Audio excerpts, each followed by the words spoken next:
शुरुआत करेंगे हैदराबाद में हो रही मूसलाधार बारिश की खबर से। हैदराबाद में फिर मूसलाधार बारिश हुई, जिससे आम जिंदगी दरहम बरहम होकर रह गई। कई इलाकों में सैलाबी सूरत हाल बनी हुई है। बारिश की वजह से 3 अफराद की हलाकत भी हुई। शहर के बालापुर तालाब का पुश्ता टूटने से अतराफ की कई बस्तियां ज़ेर-ए-आब आ गईं। भारी बारिश से अवाम में खौफ और रास देखा गया। लोग अपने घरों की छतों और ऊंची मंजिलों पर पनाह लेते हुए देखे गए। वहीं शहर के फलकनुमा ब्रिज पर बड़ा गड्ढा पड़ने से ब्रिज का एक हिस्सा खिसक गया।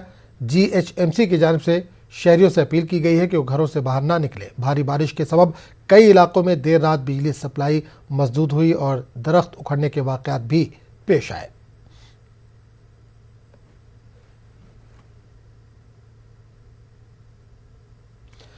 कर्नाटक, आंध्रा और तेलंगाना में बेमौसम की बारिश और तबाही के बाद रिलीफ और दुआओं का सिलसिला जारी है। आज हजरत ख्वाजा मोइनुद्दीन चिश्ती की दरगाह में दुआओं का एहतमाम किया गया। दरगाह के खादिम ने कोरोना वबा और बारिश से तबाही से लोगों को महफूज रखने के लिए दुआ का एहतमाम किया और लोगों से मुतासरीन की मदद की अपील की। जो कर्नाटक, आंध्रा, तेलंगाना में जो बेमौसम की बारिश हो रही है और कहर बरस रहा है, लोगों की जानें जा रही हैं, मालों का नुकसान, जान माल का नुकसान हो रहा है, उसको देखते हुए मैं विश्व प्रसिद्ध सूफी संत सुल्तानुद्दीन ख्वाजा मोइनुद्दीन चिश्ती की दरगाह में गद्दी नशीन की हैसियत से ऐसा फजल नशीद दुआ करता हूँ कि अल्लाह ताला वहाँ जो कहर की बारिश हो रही है उससे लोगों को निजात हो और बारिश रुके, रहमत की बारिश हो, जिससे लोगों को कुछ रोज़गार मिले। पूरे 7-8 महीने से पूरे विश्व के लोग परेशान हैं, उसमें हमारे देश के लोग भी परेशान हैं। कोरोना जैसी बीमारी की चपेट में पूरा विश्व आया हुआ है। इसकी चपेट में हिंदुस्तान भी है, कर्नाटक भी है, आंध्रा भी है और हमारे जितने भी हिंदुस्तान के शहर हैं सभी धीरे धीरे उसकी चपेट में हैं। और ऐसी सूरत में चलते हुए जो आंध्रा, तेलंगाना, कर्नाटक में जो बारिश कहर बरसा रही है, उसको देखते हुए मैं ख्वाजा साहब की बारगाह में दुआ करता हूँ कि अल्लाह ताला उससे निजात अता फरमाए और वहाँ रहने बसने वालों को हंसी खुशी से रहने बसे और जो ये नुकसान हो रहा है उस नुकसान की भरपाई हो सके और लोग इस दुख की घड़ी से निकल के हंसती खेलती ज़िंदगी गुजारें। कर्नाटक के रायचूर जिले में सैलाब के इम्कानी खतरे के पेश नज़र NDRF टीम को तलब कर लिया गया है। बालाई इलाकों में शदीद बारिश की वजह से कृष्णा और तुंगभद्रा नदी के बहाव में इजाफा हुआ है। सैलाब की सूरत हाल के पेश नज़र रायचूर जिला deputy commissioner R Venkatesh Kumar ने NDRF के अहदेदारों के साथ एक जायज़ा इजलास मुनक़िद किया और कृष्णा नदी के किनारे वाक़ रिहायशी इलाकों और देहातों से वाकिफ़ करवाया। वादे है कि कृष्णा और भीमा नदी पर वाक़ नारायणपुर डैम और सोना बैराज से पानी के भारी अखराज के सबब यादगीर और रायचूर को बारिश न होने के बावजूद सैलाब की सूरत हाल से कोई राहत नहीं मिली।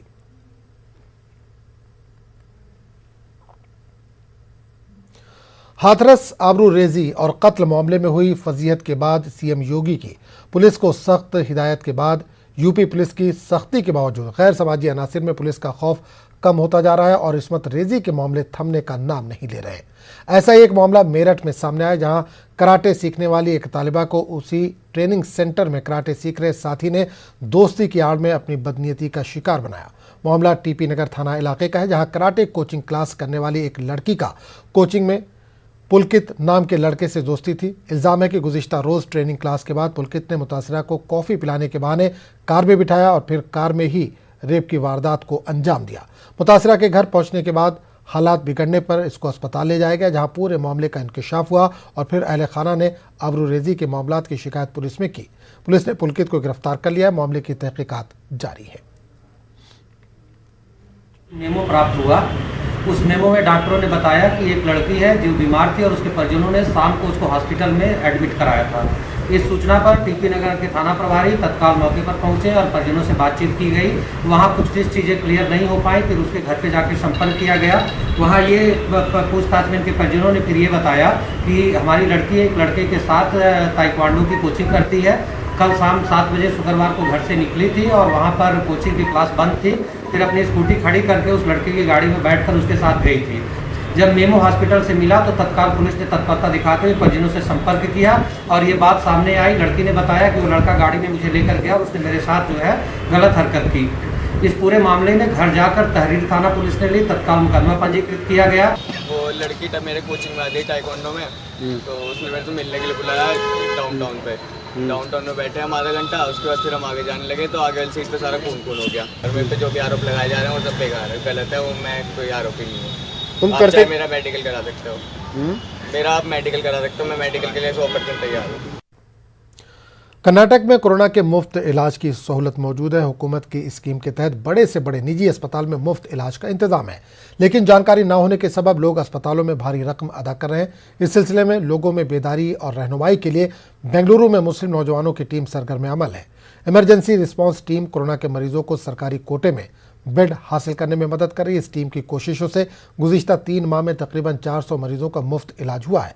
इमरजेंसी रिस्पांस टीम से वाबस्ता अमीन मुदस्सिर ने कहा कि निजी अस्पतालों में 50% बेड गवर्नमेंट कोटे के लिए मुख्तस किए गए, लेकिन बहुत सारे लोगों को इस स्कीम के मुतालिक मालूमात नहीं है। अगर आप किसी भी अस्पताल में जाते हैं, उस अस्पताल में अगर आपका ट्रीटमेंट होता है कम से कम एक दिन का खर्च आपको 20,000 रुपये आएगा। और ये कोविड का ट्रीटमेंट हर हॉस्पिटल में कम से कम 5 से 7 दिन होता है, तो मामूली से बेड के लिए आपका खर्च जो है 1,00,000 1,50,000 रुपये आएगा। अगर आप इस स्कीम के जरिए एक प्राइवेट हॉस्पिटल में आप गवर्नमेंट बेड के थ्रू जाके ट्रीटमेंट लेते हैं, आपको 1 रुपया भी देना नहीं है। इस स्कीम में वो कीमती इंजेक्शंस जैसे रेमडेसिविर, ये इंजेक्शन भी फ्री होते हैं। तो हम इमरजेंसी रिस्पांस टीम के जरिए तमाम पूरी कौम से गुजारिश करते हैं कि आप लोग जो है इस स्कीम का पूरा फायदा उठाएं। और उस बैंगलोर अर्बन नंबर के साथ आपको बीबीएमपी वाले ही बेड अलॉट करेंगे, आपको वो फ़ोन करेंगे और वो बताएंगे कि आपको सिम्टम्स क्या है, क्या आप क्वारंटाइन हो सकते हो, या आपको मतलब सांस लेने की तकलीफ है या कुछ और दीगर ये है, तो वो खुद आपको मदद करेंगे बेड में। अगर आपको वहाँ से मदद नहीं मिल रही, आप कभी भी हमें कांटेक्ट कर सकते हैं, हम कोऑर्डिनेट करेंगे बीबीएमपी के साथ। That is the one thing, कौन भी घर में रहने की ज़रूरत नहीं है। Free, government is taking every responsibility.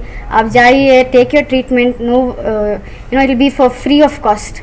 But late कर लिए, you go late, you come with saturation of 45-50, तो फिर आईसीयू बेड होना पड़ता है। ICU beds are very difficult to get, ventilators beds are very difficult to gate. Contact करता है, उसे हम इमोशनली अटैच होते हैं एंड वी एंड तक, जब तक वो डिस्चार्ज होके घर तक नहीं जाता, हम उसके सारे फैमिली के साथ कांटेक्ट में रहते हैं। वो इमोशनल सपोर्ट, जो काउंसलिंग उनको ज़रूरत होती है, जो भी अलग, थोड़े ऐसे केसेस में तो हम लोगों ने इतनी मदद की, घर में उनके राशन तक हमने पैसे दिए हैं उनको, ऐसे भी हम लोग करते हैं। ये सारी टीम का एफर्ट है।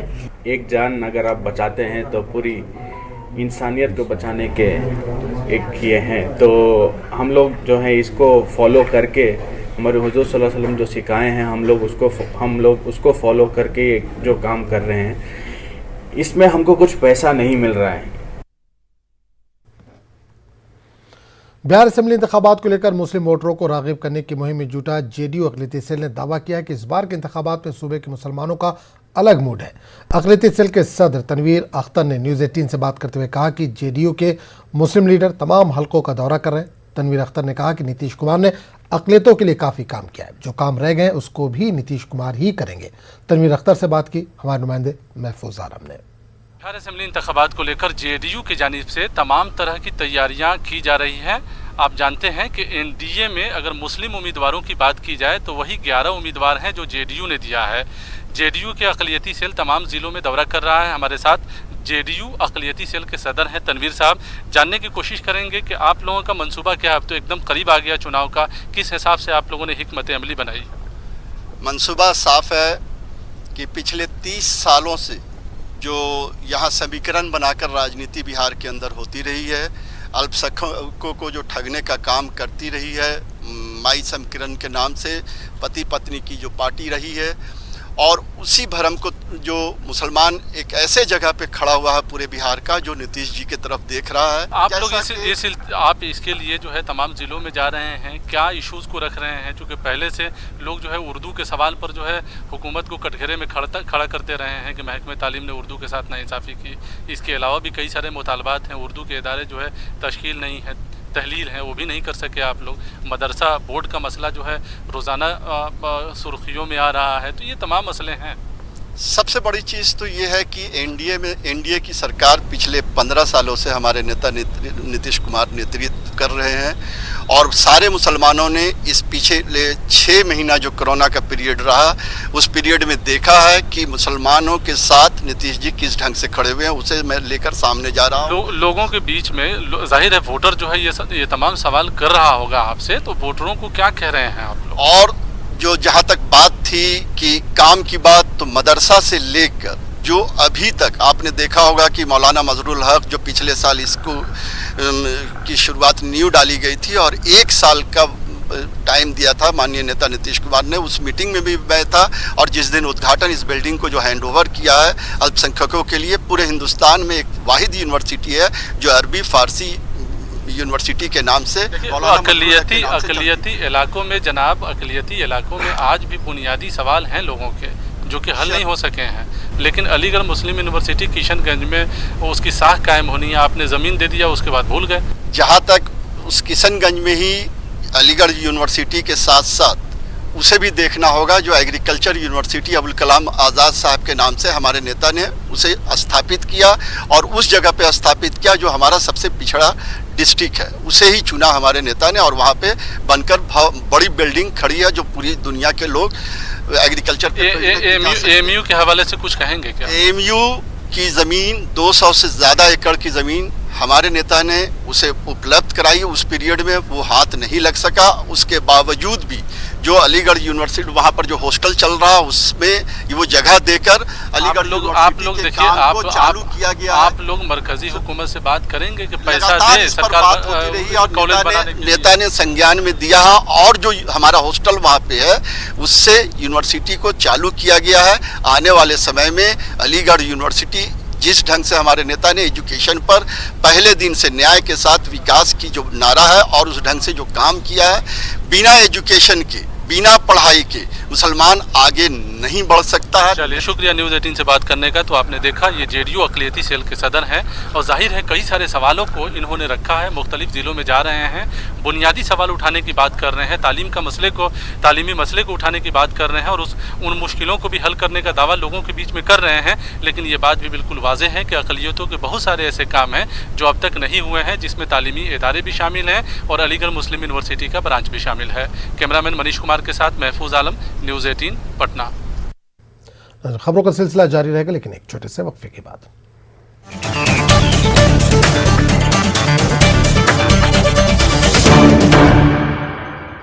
इंतखाबात को लेकर मुस्लिम महापंचायत मुख्तलिफ असेंबली हलकों में जाकर लोगों को बेदार करेगा।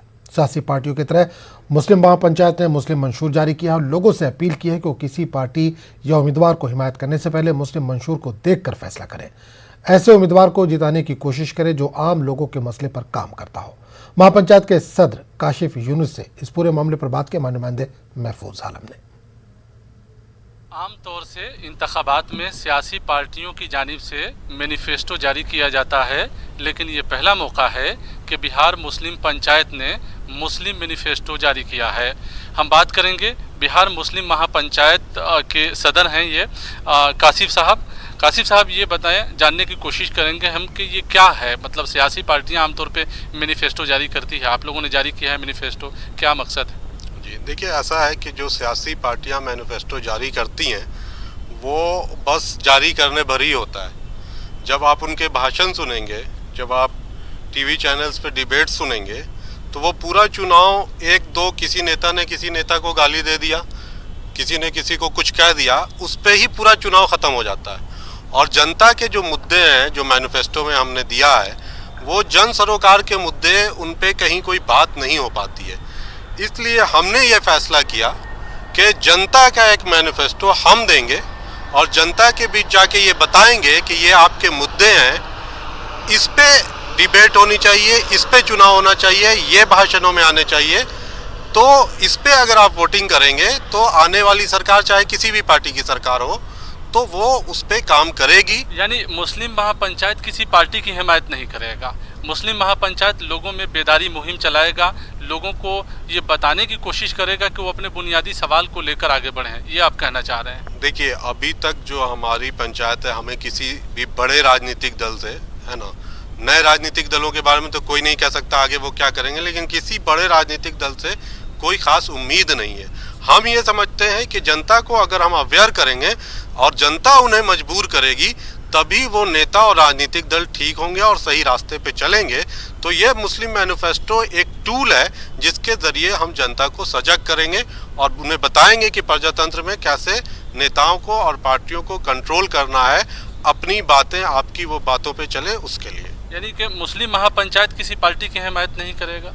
नहीं, किसी पर्टिकुलर पार्टी की तो हम बिल्कुल हिमायत नहीं करेंगे। उम्मीदवारों के, अच्छे उम्मीदवारों के बुनियाद पे आप कह रहे हैं कि वोट डालिए, ये होगा? स्टेट लेवल पे ऐसा कुछ हम कोई लिस्ट या कुछ हमारा प्लान नहीं है, लेकिन लोकली अगर हमारे लोगों को लगता है कि कहीं पे कोई उम्मीदवार अच्छा है, अगर वो लोकल लेवल पे ऐसा कोई फैसला लेते हैं तो वो एक अलग बात है, वो एक प्रैक्टिकल मतलब सॉल्यूशन। इस मैनिफेस्टो को लेकर आप पूरे बिहार में जाएंगे, मुख्तलिफ जिलों को लेके हम लोग पूरे बिहार में जा रहे हैं और जो भी 243 कॉन्स्टिट्यूंसी है उसके अंदर हम जनता को ये बता रहे हैं कि इस मैनिफेस्टो के जो इश्यूज हैं उनको आप पढ़ें और उम्मीदवार को मजबूर करें कि इन मुद्दों पे चुनाव हो। चलिए, बहुत शुक्रिया न्यूज़ 18 से बात करने का। तो आपने देखा, ये थे कासिफ साहब जिन्होंने मुस्लिम महापंचायत बनाया है। ये पहली बार है बिहार के असेंबली इंतखाब में कि मुस्लिम महापंचायत खुद मैनिफेस्टो बनाकर लोगों के बीच में पहुंच रही है और लोगों को बताने की कोशिश की जा रही है कि आप जो है जब उम्मीदवारों का इंतखाब करें तो ऐसे उम्मीदवारों का इंतखाब करें जो बिहार का भला कर सके। कैमरामैन मनीष कुमार के साथ महफूज आलम, न्यूज़ 18 पटना। कर्नूल के अक़लियती लीडरों ने जिले के इंचार्ज वजीर अनिल कुमार यादव से मुलाकात की। कर्नूल मार्केट यार्ड कमेटी के चेयरमैन का ओहदा मुस्लिम लीडर को देने पर इन्होंने शुक्रिया अदा किया। इस दौरान Islamic message and guidance centre की जानिब से रियासती वजीर अनिल कुमार यादव को कुरान शरीफ का नजराना पेश किया गया। इस मौके पर मुकामी रुकन असम्बली हफीज़ खान व दीगर भी मौजूद थे। कर्नूल के मुअज़्ज़ज़ हज़रात अलग अलग ऑर्गेनाइजेशन से, ख़ास तौर पे सीएम जगनमोहन रेड्डी साहब को शुक्रिया अदा करने और उसी तरीके से इंचार्ज मिनिस्टर अनिल कुमार यादव साहब को, काटसान रामोपा रेड्डी साहब को, सुधाकर साहब को कि कर्नूल मार्केट यार्ड का चेयरमैन आज तक हिस्ट्री में कभी कोई माइनॉरिटीज़ को नहीं दिए थे। आज पहली वक्त जो है एक हमारी बहन को माइनॉरिटीज़ की तरफ से आया है, उसका शुक्रिया अदा करें और उसी तरीके से जो है उनको तेलुगु में भी कुरान दिए कि माइनॉरिटीज़ को जिस तरीके से पॉलिटिकली, सोशली, इकोनॉमिकली तीनों तरीके से अपलिफ्टमेंट करते हुए, जैसा साचार कमेटी में साहब बोले थे, उसी तरीके से जो है ये करते हुए हमारे जगनमोहन रेड्डी साहब कर रहे हैं, उसका जो है शुक्रिया अदा करें। सैयद मुस्लिम एसोसिएशन के जिम्मेदारों ने औकाफी जायदादों के तहफ़्फ़ुज़ का हुकूमत से मुतालबा किया। विजयवाड़ा कोंडापल्ली शाह बुखारी दरगाह पर सैयद मुस्लिम एसोसिएशन के राउंड टेबल कॉन्फ्रेंस मुनक़िद हुई। इस दौरान रियासत भर में औकाफी अराज़ियात के तहफ़्फ़ुज़ का हुकूमत से मुतालबा किया गया। इसके अलावा विजयवाड़ा में फ्लाईओवर की तामीर के दौरान दरगाह की इमारतों को मुनज़्ज़म किया गया था। मुनज़्ज़म करदा इमारतों की तामीर का भी हुकूमत से मुतालबा किया गया। सैयद मुस्लिम एसोसिएशन के ज़िम्मेदारों ने सच्चर कमेटी की सिफारिशात पर अमलावरी का हुकूमत से मुतालबा किया। सैयद शाह कादरी और सैयद अली हुसैन शाह कादरी की दरगाह को ऑक्यूपाई कर दिया। वहाँ इतना माहौल ख़राब है कि गंदा पानी दरगाह में आ रहा है। वहाँ पर हम जाकर फातिहा नहीं पढ़ सकते, वहाँ पर हम जाके कुछ कलिमात नहीं पढ़ सकते। ये कैसा माहौल है, आप ज़रा सोचिए। जगनमोहन रेड्डी साहब, मेहरबानी फरमाकर आप इस दरगाह की हिफाजत कीजिए। आपका ये फ़र्ज़ बनता है, आप पर ये लाजिमी है। क्यों? इसलिए कि हम वोट यहाँ, आप एक बात ख्याल कीजिए जगनमोहन रेड्डी साहब, आपको 80% मुसलमान आपको वोट दिए हैं। जगनमोहन रेड्डी साहब, 80%, किसी कौम में भी ये 80% वोट को आपको नहीं मिले, सिर्फ मुसलमान की जात से आपको मिले हैं। मेहरबानी कीजिए, हमारी दरगाहों की, हमारी पंजों की, हमारी वक्फ बोर्ड की आस्तियों में हमारी हिफाजत फरमाइए। और हम सैयद घराने वाले हैं, सैयद घराने वाले हैं और हमारे हुजूर के ख़ानदान के हैं हम लोग। हर एक कमेटी में भी हमको पूरा अच्छे से अच्छा स्थान अता फरमाइए। आज जो माली हालत और जो हालत जो मुसलमानों के बीत रहे सारे देश में और स्टेट में, उसके ऊपर बातचीत करना हुआ। और जो है ना, ये मुसलमानों की तरक्की के लिए जो रिजर्वेशन 4% दिया गया BCE के नीचे, उसमें जो है ना चंद लोगों को निकाल दिया गया है। ऐसी नई सरकार जो माली हालत से जो तकलीफ में है, जो मुसलमान भाया, उन सबको भी BCE में मिला के इर्रेस्पेक्टिव ऑफ कैस्ट जो जो घर का नाम जो आता है सैयद मोहम्मद शेख, इसके मुताबिक नहीं, जैसा जो माली हालत से कमज़ोर है, मजबूर है, उन लोगों को सबको भी रिजर्वेशन इंतज़ाम कराने का डिमांड भी करा जा रहा है। ये जो है ना अमजद बादशाह साहब को और सीएम साहब को भी मिल के उनको भी रिप्रेजेंटेशन देने का है। Raichur vegetable wholesale vendors association ने तरकारी की कीमतों में इजाफे के ताल्लुक से अपना रद्दअमल जाहिर किया और आइंदा 1 महीने में तरकारी की कीमतों में कमी वाक़ होने का यकीन दिलाया। एसोसिएशन के सदर मोहम्मद इकबाल के मुताबिक गुज़िश्ता कई महीनों से मुसलसल बारिश की वजह से सब्जी की पैदावार बुरी तरह से मुतासिर हुई, जिसकी वजह से तरकारी की कीमतों में इजाफा हुआ। मोहम्मद इकबाल ने आइंदा 1 महीने में तरकारी की कीमत कम होने की तवक्को जाहिर की। इन्होंने मजीद बताया कि प्याज की कीमतों में कमी होने के लिए थोड़ा वक्त लगेगा। बारिश की वजह से तरकारी ख़राब हो जाती। महाराष्ट्र में बहुत ज़्यादा पानी होने से प्याज भी, पूरी नई प्याज जो आने की फसल थी रायचूर डिस्ट्रिक्ट की भी, करनूल वगैरह की भी, वो भी फसल पूरी ख़राब हो गई। इसके वजह से प्याज की कीमत में भी बहुत इजाफा हुआ है। इंशाअल्लाह अल्लाह के ज़ात से उम्मीद है तरकारी 1 महीने 1.5 महीने में इंशाअल्लाह काबू में आ जाएंगे। तरकारी के रेट भी जो है ना रीज़नेबल हो जाएंगे अगर मौसम साथ दिया तो। और प्याज का रेट इंशाल्लाह 2-3 महीने लगेंगे उसके लिए, फिर नए सिरे से वो लोग बीज डालना, फिर वो नार लगाना, नार निकाल के लगाना, 3-4 महीने लगते हो नई पीक आने के लिए। कानपुर के दबोली में 2 अफराद की लाशें दरियाफ्त होने से सनसनी फैल गई। दोनों लाशें रेलवे ट्रैक पर 800 मीटर के दायरे में पाई गई। पुलिस ने लाश को कब्जे में लेकर तफ्तीश शुरू कर दी है। एक लाश की शनाख्त हो चुकी है, जबकि दूसरी लाश की शनाख्त अभी बाकी है।